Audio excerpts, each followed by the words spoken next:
In this question, we have to find which of the equations has the root 1 plus root 2. Now, let's take R1 as 1 plus root 2. Now, is it possible for us to guess the value of R2 by just looking at the equation and the value of R1? Notice that any of the given equations that we have in the options, all of them have rational or integer roots. Now what does this mean? This means that if R1 is 1 plus root 2, then the other root will have to be the conjugate of R1, and the conjugate of 1 plus root 2 is 1 minus root 2. So just using this information from the question, we can find out the value of the other root. We now move on to step 2 and understand how to find which of the equation has 1 plus root 2 as one of its roots.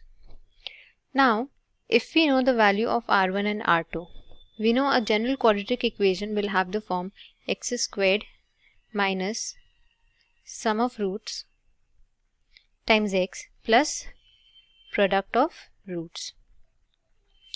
Now, when I write this in terms of R1 and R2, we have x squared minus R1 plus R2 times x plus R1 R2. So we find out the value of R1 plus R2 and R1 times R2 and substitute it in this equation to get the required answer, which we do in our step 3.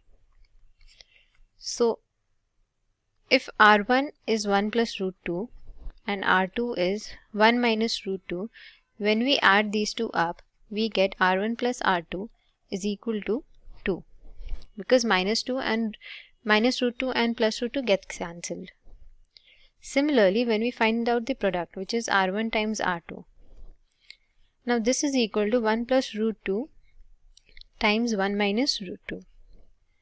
Now, which formula do we have to apply here? This is similar to a plus b times a minus b. So this is equal to a square minus b square. This is one of the most frequently used algebraic formula in GMAT. So we write this as the square of 1 minus root 2 squared. This gives us 1 minus 2, which is equal to minus 1. After plugging in the values of R1 plus R2 and R1 times R2, the equation reduces to x squared minus 2x minus 1 equals to 0. And from the options, it is clear that this is the equation which is given in option D. So option D is the correct answer.